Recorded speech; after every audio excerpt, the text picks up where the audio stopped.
Ndinoitwa Prophet Madungwe kana Prophet Madungwe ndinobva kuchechi inonzi Remnant Design of All Nations Ministry tiri muguta reHarare. Saka gore rino sezvo tataka gore redu vanhu vanondiziva nenyaya dzekuti tinoona Mwari tinoenda kudenga nezvakawanda, asi gore rino pane zvatakataura pamusoro pezvedzidzo yedu. Takatarisana pane zveeducation yeZimbabwe, pane zvatakataura inini naMwari, Prophet naMwari, pane zvavakataura. Mwari vakataura kuti it's a good year pamusoro pedzidzo yedu. Tinoona kuti Zimbabwe is the most educated nation in Zimbabwe. Ukaenda kuUK izvozvo unoona kune maZimbabweans, maengineer, vandotora madoctors emuno, vandoemploya our workers vakazara Australia, America, kuma-developed nation. So my economies avo without Zimbabwe education, they are not economy, because ndo vari kuita mabasa akawanda, even South Africa vari kuita zvese kwakamarodzi zvakawanda. Saka tinoona kuti Zimbabwe yakaropafadzwa nechinhu chinonzi intelligence. Saka Mwari vakati this year it's a good year. Saka tiri kuti kuvabereki vese manditi ngatidzidzisei vana. Yesu zvinogona kurwadza kuti mainifomu ari kudhura, mafizi ari kudii. Ndakatomboona vamwe vachikukombelerwa mafizi vachichikwira chiti tibatsirei, tinomwa titobatsirawo. Bhosi tiri kuti vanhu ngatibatsiranei panyaya dzekudzidza, bhosi it's a good year. Yes, last year vanhu vakatifoirei, vamwe macriticism akabuda mari dzautsa manje manje, but tiri kuti ngatiregei kudusa hopo. Mwari vakati ndine nyika yeZimbabwe, ndichabatsira vana veZimbabwe, it's a good year pamusoro peeducation. Saka rega kuti mwana wako agare kumba gore rino. Vana vese tiri kuti handei kuchikoro gore rino. Vabereki ngatichivabatsirei vatsvakire mafizi nezvese kubva vaenda kuchikoro. Then tinotendewo government yakativakira zvikoro nematichers avari kubhadhara nezvii kuti chikoro chedu chirambe chiri the most chikoro chinenge chiri pamberi. Even muAfrica tisu ti number 1 kana number 2 kana tisingakanganisi, but that is the correct information. Saka tiri kuti vabereki vese vana ngavadzidze chero zvikaoma sei, make sure kuti wadzidzisa mwana wako, because it's a good year. Mwari ndo zvavakataura kuti vana veZimbabwe ndinavo ndichavapasisa. Then tiri pagood year yacho tinoda kutendawo government yedu yeZimbabwe kuti yakapa vanhu land. Handitika saka even aukazozoshayiwa zvekuita, handitika land iripo, handitika muivhi ndimo mune zvese, handitika. Saka tiri kuti vabereki kana kuri kuti kuna zviri kunetsa, mafizi ari kunetsa, handika chingojoinawo urime sezviri kuita vamwe. Government yedu iri kupa vanhu land, handitika land yakazara kwese muZimbabwe, handitika urima wana mvura iriko. Even Mwari vakati mvura gore rino iriko, mvura iri guaranteed. Saka vanhu ngatirimei, handitika vana vedu vadzidze.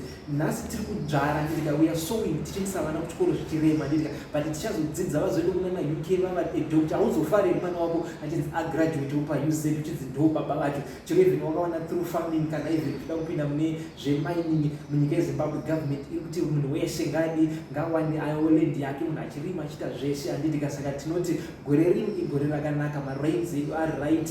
Zvakare kuti kuchikoro haya vaMwari vakavimbisa kuti zviri right. Saka do not hesitate kuti last year vanhu vanonyatsopasa zvakanaka, vana ngavaende kuchikoro. Then tine nyaya yeUkraine nenyaya yeRussia. Toona kuti yakaafekta vanhu vakawanda pane zvekudya zvakawanda. Vana wheat toona kuti kuna naEgypt vanosupplywa nechinyika dzakawanda dzosupplywa neUkraine wheat, but tinoona kuti muZimbabwe hatina kunyanya kuafektika nehondo nekuti land government yakapa vanhu mainputs, yakapa vanhu land. Saka tinoona kuti vanhu vari kurima muno muchibage chedu, handitika vana wheat. Saka hatinozonyanya kutambudzika zvakaitika nekunyaya yeRussia neUkraine. Saka tinotenda Mwari. Saka tinoti government yedu iri kuti iri kupa vanhu mainputs neche. Tinoti ngavarambe vachisapota vanhu, even vabereki vane vana vari kuenda kuchikoro ngavarambe vachipa mainputs nesu kuti varime vawane kuendesa vana vavo kuchikoro. Even vana BEAM tinotenda government ine chirongwa chinonzi cheBEAM, handitika tinokurudzira government yeZimbabwe kuti rambai muchipa vanhu vana BEAM kuti vanhu vaende kuchikoro, pasashayika anosarerera gore rinori panyaya dzechikoro, handitika. Saka Ukraine iyi haina kunyanya kuti afekta gore rino.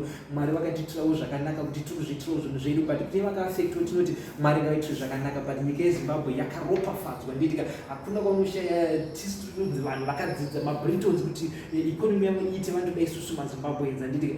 Kuno kuti isu vanhu takadzidza. Saka tinotenda Mwari nezvatakapiwa negovernment yakati iri kutibatsira zvikoro nekubhadhirawo maticha, nesu vabereki tiri kutendai zvakare nekubhadhara mari kwamuri kuita zvakaoma kudaro pamwe pacho zvichinetsa, mafizi zvichidii, muri kuramba muchishingira. Tinoti ziya renyu ramuri kuita harisi kuzoita in vain. Mwari vari kuzopa vana venyu dzidzo gore rino, Mwari vazopa vana venyu intelligence. Ndo zvakavimbisa Mwari, ndo zvandakataura naMwari this year patakatanga gore concerning nyaya dzezvikoro dzedu, kuti Mwari vati ndineni ende ndichameka sure kuti gore rino vanhu vachapasa vakawanda. Saka ndo message yatakataura ine naMwari pamusoro pezvechikoro nenyaya dzemarains edu. Kuvadzidzisi vakangoti ndinewo favor yandichavaitira nokuti vari kuita nokuti tikatarisa munhu wese kuti uzoita engineer unotanga wadzidziswa, kuti uzoita kana kuti even a prophet ndakatopfuurawo nematicha nditi kuti ndizogona kuti ndiite interview kana kuti even kutaura nemi nechirungu nditi ndakapfuurawo nekuna ticha. Saka Mwari vakangotiwo kumatichers nevachashanda even nevana vechikora nditi Mwari vane zvavachavaitira. Mwari vanozoclarifya kuti vachavaitira zvii, but Mwari vane zvavakati,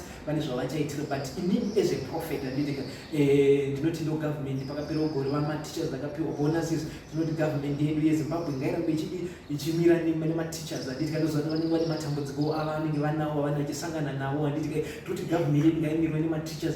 Mwari futi vachamirawo nematichers edu nevamwe masecretary vane vachitowo vasiri maticha because havasi vega maticha vari munyaya dzezvikoro. Kune vamwe vanenge vari masecretary vanenge vari saka vanhu vese ivavo Mwari akati tichamirawo navo zvakare. Even negovernment tinoti rambai muchimira nematichers edu muchipa mabonuses sezvamunoita ugore richipera nemamwe mabenefits futi pakatamba nditika kuti matichers vasava vanhu vasina basa rese. Ndida kuti maticha vave vanhu vaya kuti maticha akapfuura anonyatsokupiwa vhani kuti nditicha nditi saka tinoti government ngairambe ichimira nematichers edu because kuti education yedu irambe iri the backbone of the nation anditi because kuti munhu anoita efarm anoda kunge aona chikoro nditi kuti munhu anoita zvakati anoda kuti abva kuchikoro. Saka chikoro ndo chinobuilda nyika nditi vanhu vakadzidza vanoziva kuti zvinhu zvinofambiswa sezvinodii. Saka ndozvati kuti this is not education yedu irambe ichikwiridziwa padanho repamusoro.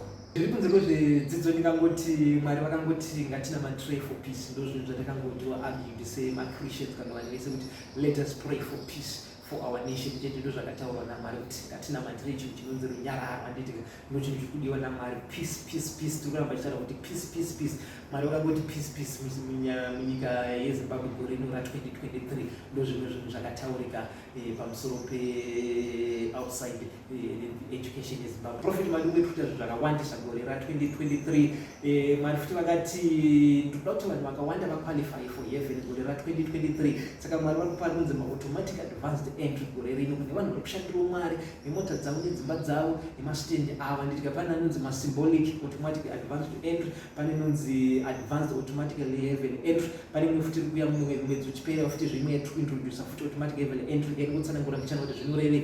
Mbavha yapamichinjiro yakanzi naJesu ndichadanewo nasi ndinenge ndine kuparadise inonzi automatic heaven entry handitika kungonzi wapihwa nyasha kune vanhu vari kushandirawo Mwari gore rino pabasa raMwari nemota dzavo nedzimba dzavo even nevamwe vari kupinda muGod's bank nematithing avo nemaofferings avo futi zvanditika vanozopiwa after kana 3 years kana 5 years handitika vanozopiwa inonzi automatic advanced entry handitika sezvakaita Rahabhi kuti akaseva vana veIsraeri ndokubva apiwa automatic advanced entry. Kana 2 Kings chapter 4 panonzi naElisha topeiko mukadzi uyu asina mwana watikuona kuti atipa imba yekuti tirare tichiita basa raMwari kanzi haana mwana. Saka takaona kuti vanhu chii chinovanetsa nditika tinoona chinonetsa vanhu ndechekuti inyaya dzokuenda kudenga. Saka takagara futi naMwari papa pakatanga gore tikati regai tipiwa automatic advanced entry. Saka akazara gore rino kune vanhu vese. Saka kuti vanhu panhamba dzatataura idzi munomhanya mouya futi motaura nesu kana mune zvamusingazwisisi but it's guaranteed unoenda kudenga wafa nditika sezvakaita Jesu painoti nhasi ndini because pane zvakaita pabasa raMwari. Saka tikuti futi it's a good year to the spiritual world this year. Vanhu igore rekuti ukaona uchitadza enda kudenga zvanyore because takaona kuti vanhu vari kushandira Mwari tovapei chinhu chavari kutadza nditika tokati regai tivapei nyaya dzokuenda kudenga nditika. Saka ndo nyaya dzatikuvapa idzodzo ndo nyaya dzatikunyanya kufambisa dzatikumhanyira gore rino ra2023 as a church nditika kuti vanhu vaende kudenga nditika kuti mapedza kudzidzisa vana venyu nemi mufanozonogarawo zvakanaka kudenga nditika ufagara zvakanaka panyikawo zvakare wozonogara futi zvakanaka kudenga. Saka zvese tiri kubatsira kuphysical side nekuspiritual side. Saka tiri kubatsira saka tikuti vanhu uyai makasununguka ichechi inosevha vanhu ichechi inoda vanhu isu zvanditika tiri vanhu vanosevha vanhu handitika then musateerera mafake accounts anaizotaura zvisizvo pamusoro pevanhu vamwari pamusoro pangu inini Prophet Madungwe vachitinyepera nyepera handitika munouya pachechi laini vakumubvunza especially mariten engoti vanhu vakutora picture ya Prophet Madungwe vakutonyora zvavari kuda aiwa tiri kuti izvozvo hakuna zvinhu zvakadaro.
danho ratinotaura kuti Satani haadi chakanaka nditika tina vamwe vabereki vari kutoshaya mari izvozvo handitika nokuti vana vaende kuchikoro because Satani ari kurwiswa, education yedu iri kurwiswa zvakanyanyisa nditika.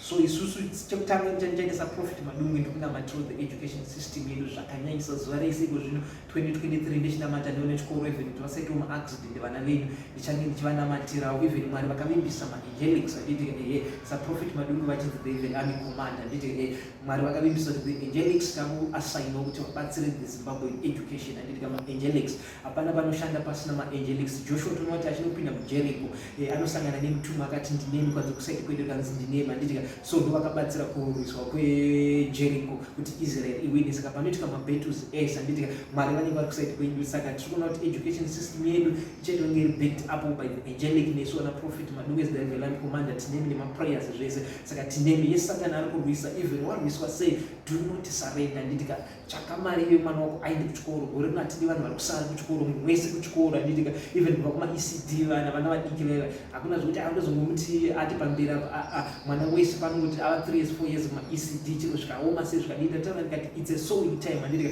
Kudzvara kunorwadza handitika because hapana chaunowana mwana chino chikoro but pareaping time une wakufara handitika saka tiri kuti vanhu ngatidzvarei handitika ramangwana redu rakajeka gore rino igore rakajekeswa naMwari.